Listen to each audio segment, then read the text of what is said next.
In a previous video, I talked about an amazing katana that you can get during the heist main mission, while infiltrating Yorinobu's penthouse, but there's a high chance that you missed it, because it's pretty well hidden. So I reloaded a previous save and redid the mission, but there is actually a way to get it even after you finished the heist. And shout out to Takakuri on Twitter for reaching out to me with a video about this, and this video is from HK Gaming Worldwide, and I will leave a link to him in the video description, because he found a way to still get the weapon if you missed it the first time around. So in this video I'll explain everything, showcase the weapon, tell you how to enhance the damage even more, and way more. So a like on the video would really help the channel out, and let's go. This Satori Katana is an insane powerhouse if you play around the critical hits. Like, the true standout on the item card is the 510% crit damage. That can be a bit lower if you pick the weapon up on a lower level, and it only has 5% crit chance on its own. So what you want to do is increase your crit chance via other ways,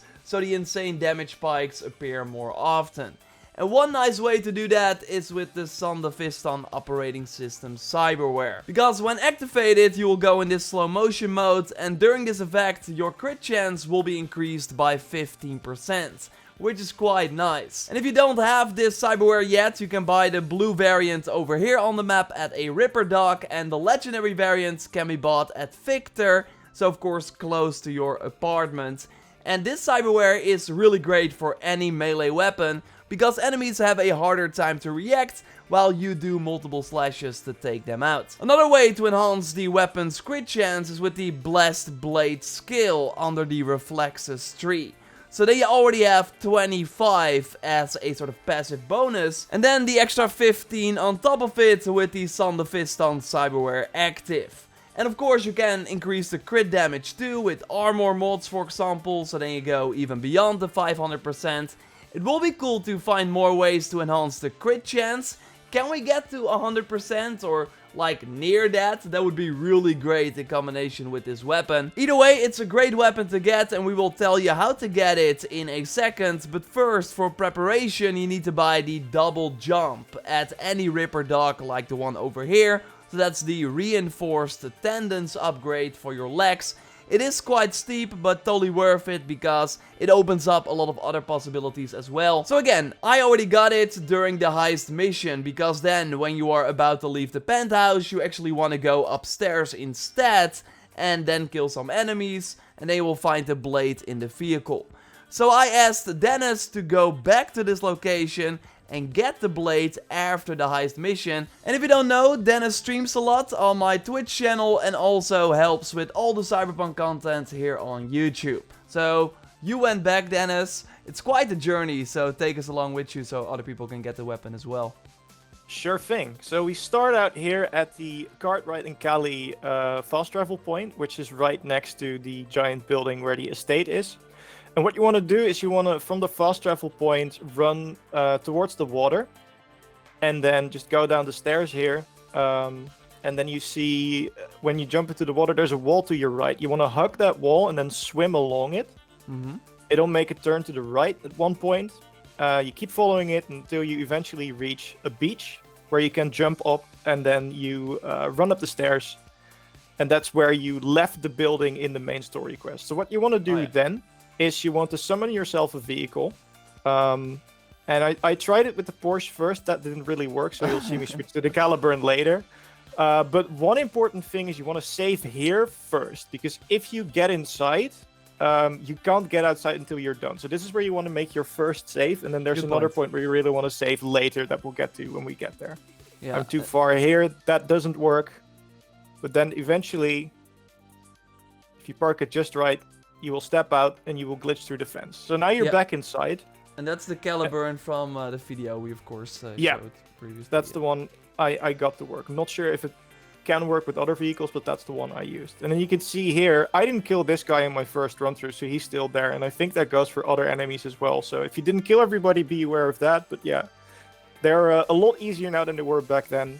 And then you want to head to the right. And then at the end there is an elevator that you take up, and then you continue your path from that elevator. Yeah, so you get out of the elevator, and then you just head straight until you can't go straight anymore. That's where you take a right, and then until you can't go straight anymore there, you take another right. Just keep running through the hallway until you reach the end, and then you take a left. Keep running again. There's another left through that door. Yeah, so this is the whole sequence you played, of course, after going away from the penthouse. You basically backtrack. Yeah. But it's been a while for me, so I didn't exactly remember it. So it took me a while to figure this out. And at the end here, you want to go to the right, go up some stairs, and then at the end there, you will reach a door that might look familiar to you. If you enter the room, you can see that that's where you fell down. So that's where we're going to be jumping up again to the roof where you fell from with Jackie. So we're going to turn around, and we're going to face the wall that we came in from, and then jump up here, and jump up here again. And that's where we're going to be needing the double jump. Oh, nice. Because if you see me looking up, that's where we want to jump through, but we need to jump a little bit to the left. So your first jump you want to make straight at the wall, and then the second jump you want to angle a little bit to the left. So this might take some trial and error. I had to try it a couple of times. And then you can't see anything. This is because it's daytime. So what you want to do, if this happens to you as well, you want to switch the time of day to nighttime so you can actually see. Oh, nice, yeah. And then you just jump up this thing, turn to your right, and then jump up the ramp there. And then you're almost back at the estate. Then at the far left of that platform is a ledge. And the trick with this one is if I jump at it from the side in the footage you see now, that doesn't work. What you want to do is you want to jump straight at it, because if you don't, V won't grab the ledge and pull him or herself up. So then you can't get up there. But if you do actually manage to angle it right, then you grab onto the ledge, pull yourself up. Now you're inside. If you haven't grabbed the Kongu pistol, you can probably grab it off the bed there. I'm not sure because I already had it, but it should be there. And when you run up here, you'll find magically floating in the air a data pad and the Satori Katana. So you can pick that up.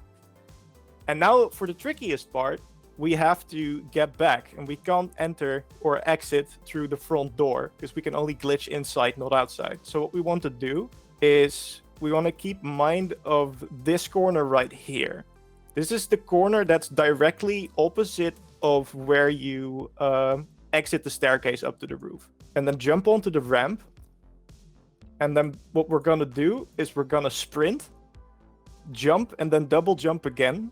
And if we jump far enough, we will jump in the water and we won't take any fall damage. If that doesn't work, you will die. So definitely save before this. Do it on a separate save file from the other one, because if you fail here, you get set way back and you don't want that. So save before you make this jump. And then eventually, if you do manage to land it right, you will land in the water. And you will take no damage at all. And then the only thing left to do is find your way back, just swim back to the shore. And yeah, the katana is pretty much yours to keep. Wow, okay. Thanks, Dennis. This was quite a journey indeed. I think it's worth it in the end. Of course, if you found any cool things in Cyberpunk, let me know via the input@JorRaptor.com email address or in the comments of this video. Subscribe for way more Cyberpunk content if you haven't already. A like on the video would really help me out. And also check out my previous video on amazing free items you can get early and very easily in the game.